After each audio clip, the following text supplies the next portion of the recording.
आज के दिन मना राइस छोड़ गल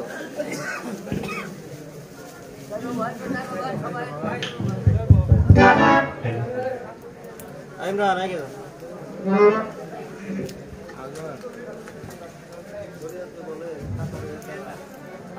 हाँ साइपा जाइबा बसेन शयतान ढुको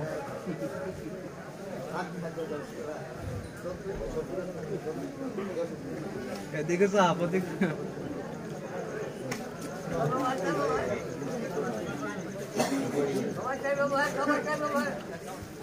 বাজান মাওলানা রুমি তিনি বলেছেন আমি অনেক সুন্দর সুন্দর পোশাক দেখেছি কিন্তু ওই সুন্দর পোশাকের মধ্যে সুন্দর মানুষ পাই নাই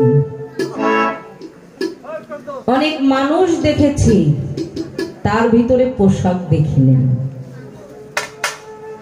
আমি মুখে বললাম বাবাজি হাত জোর করে বলল এই হলো মানুষ হ্যাঁ এই জন্যই এই দুনিয়া এখন তো আর সেই দুনিয়া নাই মানুষ নামের মানুষগুলো দুনিয়া বোঝায় নামের মানুষগুলো দুনিয়া বোঝায় সেই সময় এখন আমরা পার করছি এখন আমাদের অন্নগত প্রাণ আর জনিগত মন কেন পেলাম না কবে পাবো কেন পাবো না যদি পাবোই না তাহলে দিলাম ছেড়ে কিছু আসে দেখতে দেখা শেষ যায় চলে কিছু আসে খাইতে তবর খাওয়া শেষ আর কি থাকুম স্বাদ তো পাইছি বিষয়টা এমন না আর বাবাজি হাত জোর করে সকলকে বলেছে আমি আপনাদেরকে বলি একটু দয়া করে যত সময় থাকবেন একটু এগিয়ে বসে বাকি সময়টা আমরা গুরু নামের মধ্যে দিয়ে যেন পার করতে পারি তো অতি উত্তম ভাবে প্রথমে সাধক আজাহার সাইজি তার রচিত একটি প্রশ্নবোধক গান করেছিলাম বাবাজান। আমাদের ঝিটকা শরীফের একটি কালাম মৌখিক আলোচনার মাধ্যম দিয়ে অনেক ভালো জবাব করেছেন। মৌখিক যে প্রশ্নটা করেছিলাম অনেক ভালো জবাব বাবাজান আমাদের মধ্যে তুলে ধরেছেন। গুরুর কোনো ভুল ধরতে হয় না, গুরুর কাছে অজানা কোনো কথা নাই। গুরু দরবারে এসে নিজেকে পণ্ডিত হিসাবে দয়াল এই প্রশ্নের উত্তরটা কি বলেন তো, দয়ালকে ঠকানোর জন্য। মোর দয়াল তো জানেই না, ওর চাইতে মূর্খ জগতে আর কেউই হইতে পারে না। এক গুরু ব্রহ্মাণ্ডময়, আর যিনি হন গুরু, গুরুর কাছে থাকে না কোনো কিছুর অভাব। আমার ভক্তি শূন্য হৃদয়, এই জন্য আমার কাছে অনেক কিছুর অভাব। তবে পূর্ণতা লাভ পাবে দয়াল গুরুর মাধ্যম দ্বারা। বাবা, গান ভালো, কথা ভালো, প্রশ্নের উত্তর ভালো। একটা জায়গার মধ্যে কথাটা বলে আপনি আমারে কষ্ট দিলেন কেন? আমি পোলাপান মানুষ, আমি বুঝি না, আমি জানি না, আমার জ্ঞান নাই। গানের মধ্যে আসছে অজ্ঞান তিমির হে গুরু নাশ করো, আমাকে তুমি চেতন করো। জ্ঞান চৈতন্য দিয়ে আমাকে চেতন করাও। রশিদ সরকার বলছে মুখ দিয়ে বললাম না, কিন্তু ওইটাই যে কথাটা আপনি বললেন বাবা। এখন রশিদ সরকার কোন কথার উপরে দাঁড়িয়ে এই কথাটা বলেছিল এটা আমি জানি না। আপনি কোন কথার উপরে দাঁড়িয়ে কথাটা বললেন এটাই প্রশ্ন। প্রশ্নবোধক গানটা করা কি আমার অপরাধ? যদি এই অপরাধে আপনি বলে থাকেন তাহলে বাবা এটা আমার অপরাধ না। গান করতে আসছি, এখানে কিছু বিনিময় আছে, আর যেহেতু বিনিময়টা আছে তাহলে একটু আদান প্রদানেরও দরকার আছে, সবকিছুরই প্রয়োজন আছে। আমরা যারা শিষ্য আছি অনেকে দয়ালের কাছে মুরিদ হয়েছি, কিন্তু শিষ্যর খাতায়ও আমরা এখনো লেখা পড়ে নাই। কেন জানেন? সাইজি বলেছেন যে জন শিষ্য হয় গুরুর মনের খবর লয়, যে জন শিষ্য হয় গুরুর মনের খবর লয়। যদি এক হাতে বাস্ত তালি, এক হাতে বাস্ত তালি, দুই হাত কেন লাগায়? যে জন শিষ্য হয় গুরুর মনের খবর লয়। তাহলে কি আমরা সবাই শিষ্য হতে পারছি? ভক্ত তো দূরের কথা, এখনো শিষ্যর জায়গায় যাইতে পারি। পালাটা হলো ভক্ত। মুরিদ হতে হবে কি বিষয়, কেন, এটা ওটা, এটা শিষ্যর পালা। এই জন্য আমি এই আলোচনা না করে এখান থেকে গানটা ধরেছি। বাবা, আপনি যদি কষ্ট পেয়ে থাকেন আমাকে ক্ষমা করবেন। তবে আমি স্যারকে 3 পোয়ার নেওয়া ভক্তও না, দেওয়া ভক্তও না।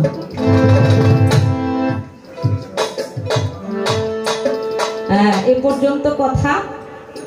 তো রাত্র 2টা বাজে, আমি এর পরে আর প্রশ্নবোধক আসর পাবো না। এই জন্য আমাদের সিঙ্গারের হায়দার বয়াতি তার একটা প্রশ্নবোধক গান বাবা আপনার কাছে রাখবো। আমি জানি তার সাথে আপনি অনেক গান করেছেন, শুধু তার সাথে কেন, আমি আপনাকে গুরু গানে দেখি, শুধু আজকের আসরের জন্য নয়। কে বাবা, আমি বলছি না অনেক ভালো গান করে এবং অনেক জানাশোনা, এবং শুধু গান করে তাই না, গানের বাইরে আমার বাবা জিহেলাল সরকার তিনি অত্যন্ত ভালো একজন মানুষ। আমি মকসেদ বাজানকে বলছি, তাহলে আমি আপনাকে কোথায় রাখি? আমি হায়দার আলী বয়াতি সাহেবের যে গানটি এখন করব এটা রসতত্ত্ব নিয়ে। কারণ আমি এই দরবারটা সম্পর্কে জানি, আপনিও জানেন, আপনিও কয়েকবার আসছেন, আমিও আসছি। যেহেতু আর প্রশ্নবোধক আসর পাবো না, এই জন্য একটি রসতত্ত্বের গান আমি আমার দয়ালের কাছে একটু রাখি। জবাব হয়ে গেলে আশা করি আমরা যারা ভক্তরা আছি আলোচনার মধ্যে দিয়েই অমৃত সুধা আমরা পান করতে পারবো। তো গুরু ভক্ত পালা যে প্রশ্নবোধক গানটা, এটা শুধু কোরআন হাদিস দলিল কিতাব তাফসির এর ভিতর দিয়েই জবাব হবে তা না। কোরআনটা হলো একটা আধ্যাত্মিক ইশারা, এটা হলো ইশারার কালাম, সেখানে ইশারা দেওয়া আছে। আর যারা যারা আল্লাহর ওলি, যারা সাধু, যারা মহাপুরুষ, যারা সিদ্ধ পুরুষ, যারা অমরত্ব লাভ করেছে, তারা এই রসতত্ত্বের উপরে দাঁড়িয়েই করেছে।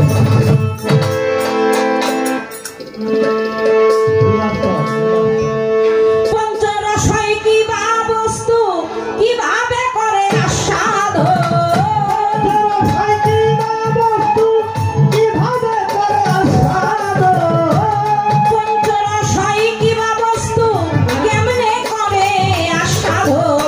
বলো দয়াল পঞ্চরসের বিবরণ আমার মুর্শিদ গো, জানিতে চাই পঞ্চরসের বিবরণ।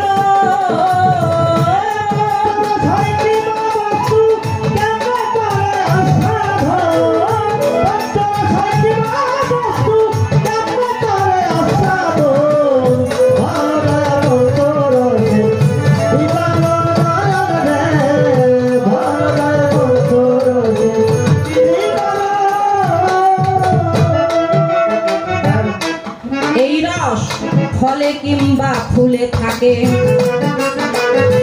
কোন পাত্রে কেমনে রাখে? ফলে কিংবা ফুলে থাকে, দয়াল কোন পাত্রে কেমনে রাখে? হয় কি আহার নাকে মুখে, নাকি গায়ে দেয় লেপন? হয় কি আহার নাকে মুখে, নাকি গায়ে দেয় লেপন? হয় কি আহার নাকে মুখে,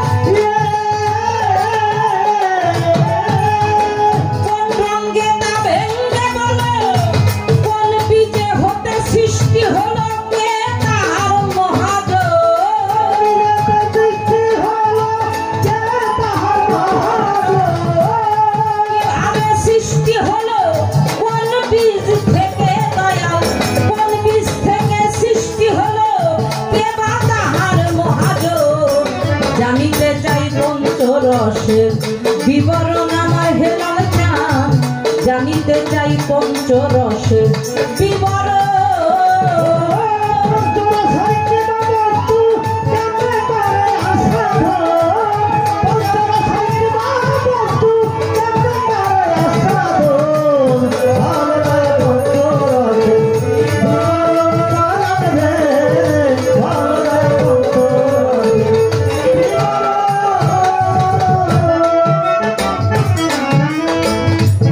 ফোঁটা রস হলো যাতে, কয় ফোঁটা রস হয়েছে ফাটে, কয় ফোঁটা রস হলো যাতে, কয় ফোঁটা রস হয়েছে ফাটে, কয় ফোঁটায় সাধন জগতে আমার হবে প্রয়োজন। কয় ফোঁটা সাধন জগতে আমার হবে প্রয়োজন, কয় ফোঁটা সাধন জগতে আমার হবে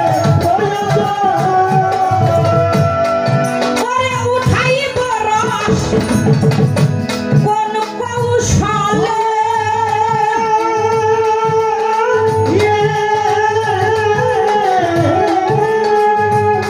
দয়াল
গানটার কথাগুলো বোঝা যায় দয়াল? এই রস ফলে কিংবা ফুলে থাকে? এই রস কি ফলে থাকে নাকি ফুলে থাকে? কোন পাত্রে কেমনে রাখে? হয় কি আহার নাকে মুখে, নাকি সারা গায়ে করব লেপন? লাল কিংবা সাদা হলো, কোন রঙে তা ভেঙ্গে বলো? কোন বীজ হতে সৃষ্টি হলো, কে বা তাহার মহাজন? কয় ফোঁটা রস হলো যাতে, কয় ফোঁটা রস হলো সেফাতে, কয় ফোঁটা সাধন জগতে আমার হলো প্রয়োজন। উঠাবো রস কি কৌশলে? এটাকে সব শক্তির বলে নাকি ব্যক্তির বলে? কয় ফোঁটা রস দেব ফেলে, নাকি সমস্তই করব ভক্ষণ? গানটা সবার জন্য কিন্তু না। এই গানের কথা, এই প্রশ্ন আমরা সকলেই বুঝতে পারবো না, আর এটা সকলের জন্যও না, আর গুরু ভক্ত পালাটাই সবার জন্য না, তাই না? যার হৃদয়ে গুরু নাম নাই, গুরুর প্রতি মহাব্বত নাই, ভালোবাসা নাই, ইশক নাই, ভক্তি নাই, আদবতা নাই, শুধু নামে মাত্র মুরিদ হইছে, তার জন্য না। দাদু ভাই বাউল রহমান বলছে, মনে করছো মুরিদ হইছি গেছে রে আপদ বালাই, মনে করছো মুরিদ হইছি গেছে রে আপদ বালাই, ওরে মনে করছো মুরিদ হইছি গেছে রে আপদ বালাই, মুরিদ হইছো তরিক বুঝো নাই আমার ভাই রে ভাই, মুরিদ হইছো তরিক বুঝো নাই। আছে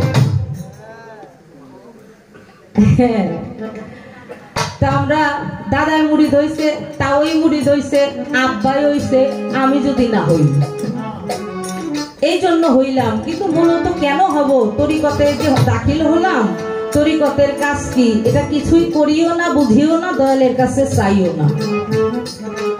এই প্রকারের আমরা কিছু মানুষ জগতে আছি, আমরা দেখতে পাই। তো যাক, আমি এই গানের কথাগুলো আমার বাবার কাছে মৌখিক ভাবেও তুলে ধরলাম, যাতে করে সূক্ষ্ম জবাব পাই। বাবা, এই গানটা আমি এই দ্বিতীয়বার গাইলাম। একবার করেছিলাম আমাদের টাঙ্গাইলের আলামিন সরকারের সাথে, আর আজকে আমার আপনার সাথে। হ্যাঁ, সে ছিল আমার ছেলে, আজকে হইলো আমার বাপ। দেখা যাক বিষয়টা।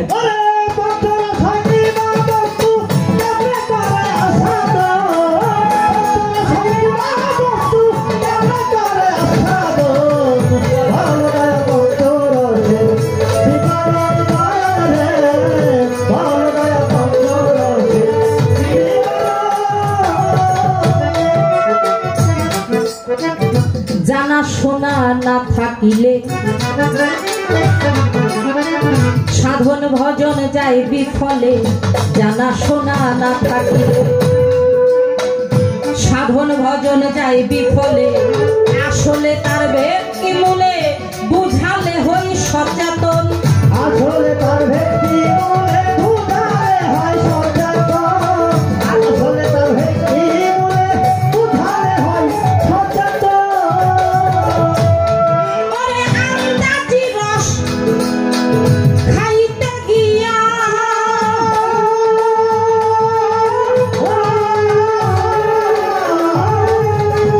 যদি মরি কামড় খাইয়া, আন্দাজি রস খাইতে যাইয়া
মানব দেহের মধ্যে ভক্তির উৎস কোথায়, সেই মোকামের নামটা কি?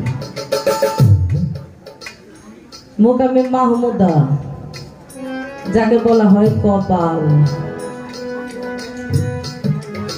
দুই ভুরুর মাঝখানে যেটা হলো দ্বিদল পদ্ম, এই জায়গাটা ভক্তির উৎস। কেন জানেন? আমার তরফ চান তিনি বিদায় নিয়েছেন, ভক্তদের চর্ম চোখের আড়াল হয়ে গেছেন। তাকে স্মরণ করলে এই দ্বিদল পদ্মের মধ্যে মোকাম মাহমুদা কপালের দুইটা ভুরুর মাঝখানে এখানে ভাসমান হয়ে ওঠে। রূপ না আসলে কি ভক্তি আসে বাবা? আমি যদি বস্তু চোখে না দেখি, ওই বস্তুর প্রতি আমার প্রেম আসবে? এজন্য মোকামে মাহমুদা, দ্বিদল পদ্ম, এই জায়গাটা হলো ভক্তির উৎস। আর মালকুত মঞ্জিল, আমি কোন মঞ্জিলে গিয়ে ভক্তি দেই? মালকুত মঞ্জিল, যেটা হলো চোখ। এটা আমাদের তালিমের ভাষা, জিটকা শরীফের।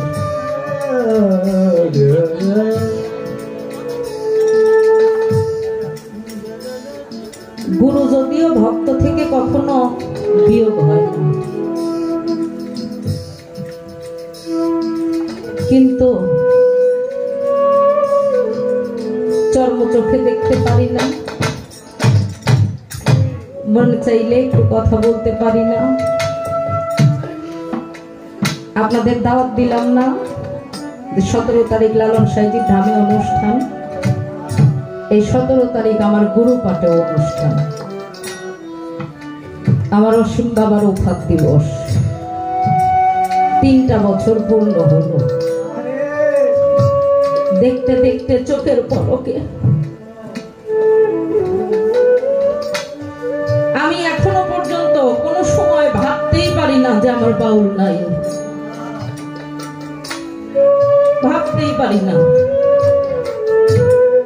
আমি কতটা শক্ত।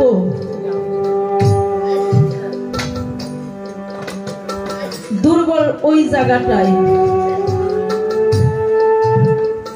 বিষয় বিষে চঞ্চলা মন দিবা রজনী। বিষয়ের বিষ থেকে যদি ক্ষণিক সময়ের জন্য একটু মুক্ত হয়ে আমার গুরুকে স্মরণ করে একটু কথা বলতে চাই, আগে যেমন নাম্বারে ফোন দিতাম, কথা বলতাম, পারি না। দরদ। মা মারা গেলে গর্ভের একটা মেয়ে সন্তান থাকলে ওকে মা বলে ডাকা যায় না। বাবা মারা গেলে গর্ভের একটা ছেলে সন্তান হলে বাবা বলা যায়। কারো গুরু যদি একবার চর্ম চোখের আড়াল হয়ে যায়, এই গুরুর জায়গাটা পৃথিবীর দ্বিতীয় আর কাউকে দেওয়া যায় না, কাউকেই দেওয়া যায় না গুরুর জায়গাটা।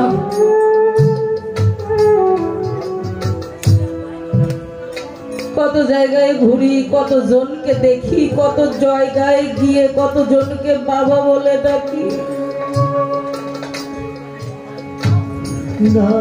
কিন্তু আমার বাউলের জায়গাটা আর পাই না। রাবে বসরি আগুন আগুন বলে চিৎকার করে, এলাকার সবাই পানি নিয়ে আগুন নিভাতে আসে। ওরা বেয়া কোথায় আগুন লাগছে? আগুন তো দেখি না। তুমি প্রতিদিন রাত্রে শুধু আগুন আগুন বলে চিৎকার করো, একদিনও এসে আগুন দেখি না। তুমি কেন আমাদের ঘুম ভাঙবো গভীর রাতে, মাঝ রাতে? আজকে যদি আগুন না দেখাতে পারো, রাবেয়া বসরি বলেছিল, তোরা দেখবি কি করে রে? তোরা কি তোদের মুর্শিদকে ভালোবাসিস? তোদের কি গুরু আছে? তোদের কি দয়াল আছে? এটা তো দুনিয়ার আগুন রে, আগুন লাগছে দেখবি। একটা চাকু দে, একটা চাকু নিয়ে হাত যখন কাটে এক ফোঁটা রক্ত সেখানে ঝরে না, শুধু মুর্শিদ প্রেমের পুরা ছাই।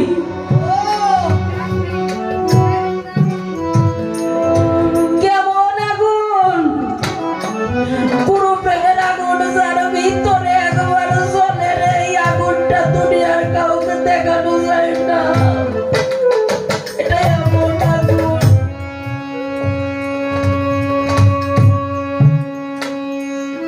মুর্শিদ ভিন্ন ভক্তের দাঁড়ানোর জায়গা নাই রে।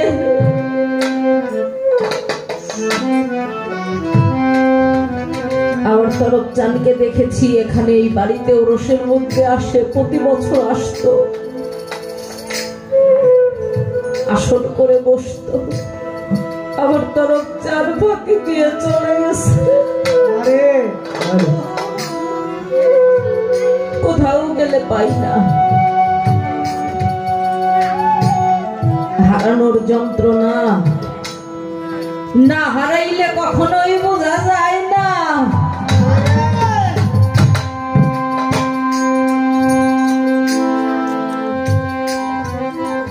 এতিম হয়ে গেছি বাবা, এমনিতেই ছোটবেলা থেকেই এতিম। সুখ কিনতে চেয়েছিলাম, টাকা দিয়ে কেনা যাবে? যাবে না। ভালোবাসা দিয়ে কেনা যাবে? সেটাও অনেক সময় হয় না। আমি তো ভালোবাসি, কিন্তু যাকে ভালোবাসবো তাকেই তো পাচ্ছি না।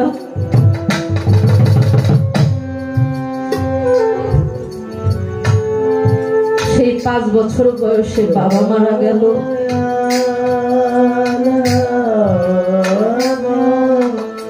গেলাম বাবার কাছে, বাউলের কাছে, কাছে টান দিয়ে নিয়ে মাথায় হাত দিয়ে বলেছিল, কাঁদিস কেন, আমি তো তোর বাবা।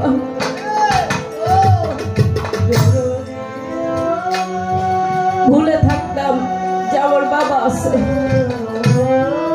মানুষটাও চলে গেল। সান্ত্বনা পাওয়ার জায়গা দ্বিতীয় আর একটাও নাই আমার কোথাও বাজান।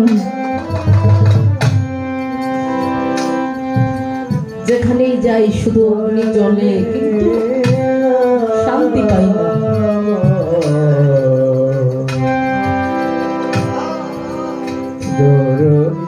কি করব ভেবে পাই না।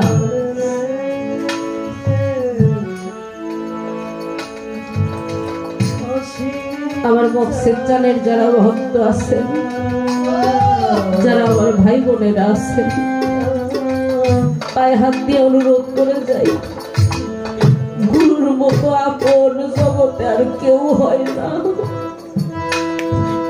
মন ভরে দেখবেন, প্রাণ ভরে সেবা করবেন।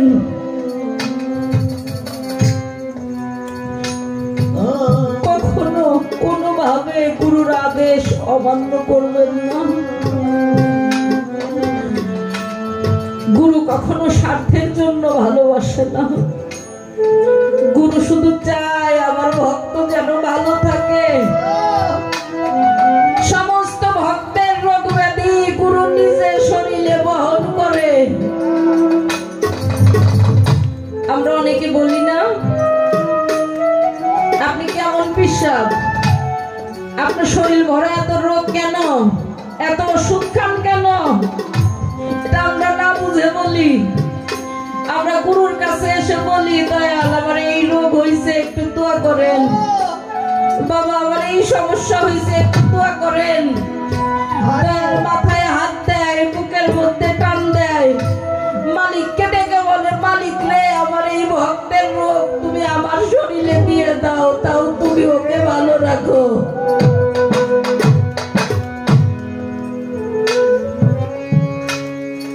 এই একটা মানুষ জগতে পাপের ভাগ দেয়, এছাড়া ভাগ নেয় না গো। এইভাবে এলাম একা, এসে আবার জুটলো তোকা, সেই রসে হয়ে ভেঙা পেয়ে সাধের একটা ময়না, জনম ভরে পুষলাম তারে দিয়ে কত শাড়ি আর গয়না, একটু স্বার্থের হানি হলে দেখবেন সেও ফিরে আর চায় না। শুধু একটু স্বার্থের হানি হলে। বাবা বলছে না, যৌবনের তাড়নায় পড়ে যাকে সঙ্গী করলাম, ওকে যেভাবে ভালোবাসলাম, যদি গুরুকে ভালোবাসতে পারতাম।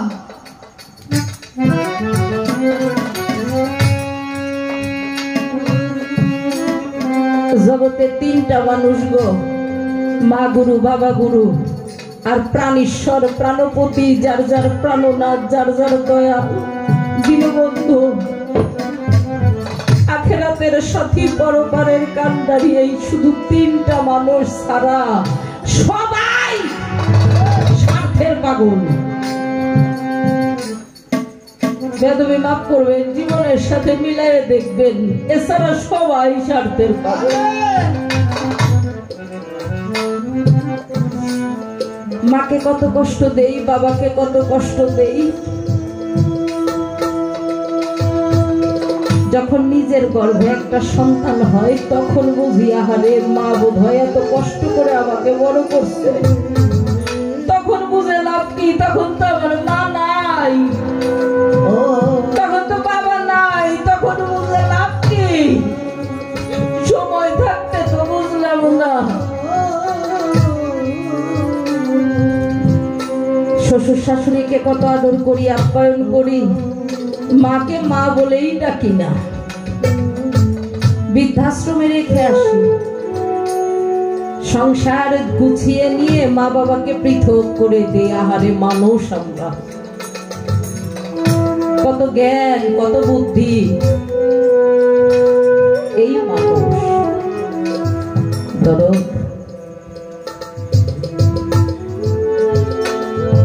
না খেয়ে থাকি,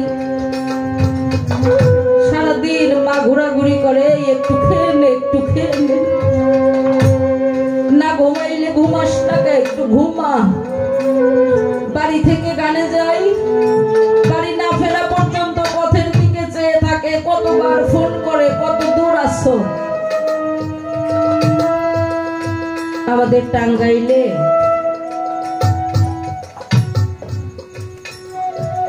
খুব ছোটবেলায় বাবা মারা গেছে।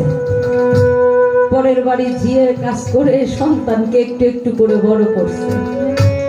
স্বামীর একটু ভিটা ছিল, সামান্য একটু জমি বিক্রি করে এলাকার চেয়ারম্যান, মেম্বার, গণ্যমান্য ব্যক্তিবর্গ সবার কাছ থেকে সাহায্য নিয়ে ছেলেকে বিদেশ পাঠাইছে। 7 বছর বিদেশ করে দেশে আসছে, মা বিয়ে দিছে, জমি কিনছে, বাড়ি করছে, বিয়ে দিছে। আবার যখন 2 বছর থেকে বিদেশে গেছে, আগে তো শুধু মা ছিল, এখন বউ হইছে না, বউ পায়া মারে ভুলেই গেছে গা। এখন ফোন করে কিন্তু মায়ের কথা একবারও জিজ্ঞাসা করে না। মা পাশের রুমে, বৌমা কথা বলে ছেলের সাথে, মা কান পেতে থাকে, দেখিনি আমার কথা একটিবার জিজ্ঞাসা করে, একটিবারও জিজ্ঞাসা না। আবার 5 বছর এইভাবে বিদেশ থেকে দেশে আসার 1 সপ্তাহ আগে স্ত্রীকে ফোন দিছে, আমি তো দেশে আসবো, তোমার জন্য কিছু আনবো। স্ত্রী ডেকে বলছে, আমার জন্য হাতের রুলিবালা, গলার হার, কানের দুল, বিদেশি কম্বল, আর আপনার যে শালি আছে ওর জন্যও কানের দুল আর গলার চেন আইবেন। পাশের রুমে যে মা রইছে, মার কথা তো জিগায় না। মা কাঁদতে কাঁদতে এই পাশের ঘরে বৌমার রুমে এসে ডাক দিয়া কয়, ও মা, তুমি কত কিছু চাইলা, প্রায় 40 মিনিট কথা বললা, আমি শুনলাম, একটিবারের জন্য তো জিজ্ঞাসা করলে না আমার ছেলেটা কেমন আছে। শরীরটা ভালো আছে কিনা, বিদেশে পড়ে থাকে ও ঠিক মতো খায় কিনা। মায়ের কণ্ঠ পেয়ে ছেলে কয় আমার মাকে দাও। মা যখন ফোনটা নিয়ে কানে ধরছে, হ্যালো বলছে, 5 বছর পরে একটা বার শুধু মা কয়া ডাক দিছে। মার চোখের পানি ধরে রাখতে পারে না, শত কষ্ট দেন, এরপরেও মা মা কয়ে যদি মাকে ডাকেন, জড়ে ধরেন, দেখবেন মা সমস্ত কিছু ভুলে যায়। ও মা কেমন আছো মা তুমি? মা কয় বাবা আমি ভালো আছি, তোমার শরীরটা কেমন, তুমি কেমন আছো? ও মা আমি ভালো আছি, আমি তো 7 দিনের মধ্যেই আবার দেশে আসবো। ও মা তোমার কিছু লাগবে, তোমার জন্য কিছু আনবো? মা ডেকে বলেছিল বাজান রে, আমার জন্য কিচ্ছু আনতে হবে না, আমার জন্য যে টাকা দিয়ে জানবা ওই টাকা তুমি ভালো ভালো কিছু ফলাই না খাইও, তোমার শরীরে শক্তি পাবা।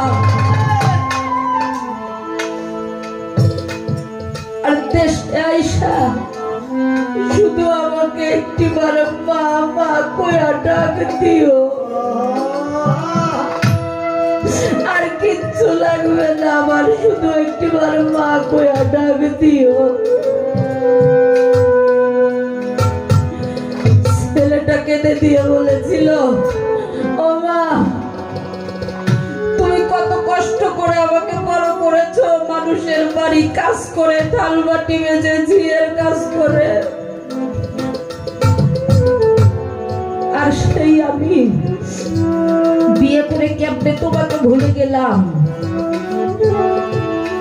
যে মানুষটা আমার জন্য একটা রাত কষ্ট করলো না, একটা দিন কষ্ট করলো না, খাবারের কষ্ট করলো না, জামা কাপড়ের কষ্ট করলো না, ওর কত চাহিদা, আমাকে এইটা দাও, আমাকে ওইটা দাও, আর তোমার কোনো চাহিদাই নাই। মা ডেকে বলেছিল বাবা রে, তোর যদি শরীরটা ঠিক থাকে এতেই আমার সব পাওয়া, আল্লাহ যেন শুধু তোকে ভালো রাখে, আর কিচ্ছু চাই না।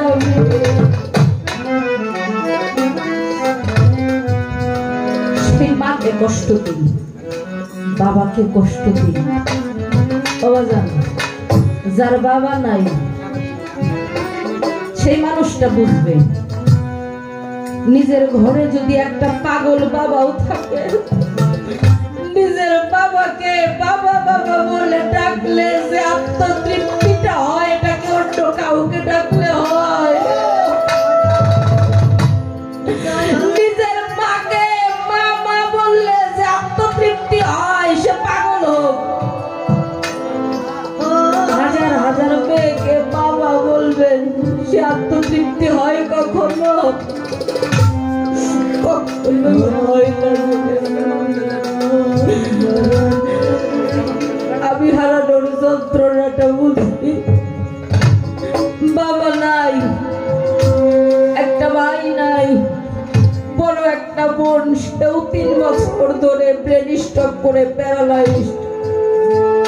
আমার দয়াল আমার বাবা অসীম বাউল, সেও নাই, আমার দাঁড়ানোর জায়গায় নাই। আমার দুঃখ যে আমি বলবো, কাকে বলবো, কে শুনবে, কোথায় যাব, সেই জায়গাটাই আমার নাই। আমি হলাম জনমের এতিম, আমি জনমের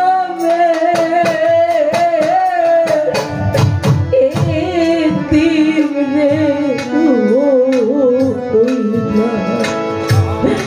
ওরে আমি জনমের এতিম রে, ভাগয়া আমি জনমের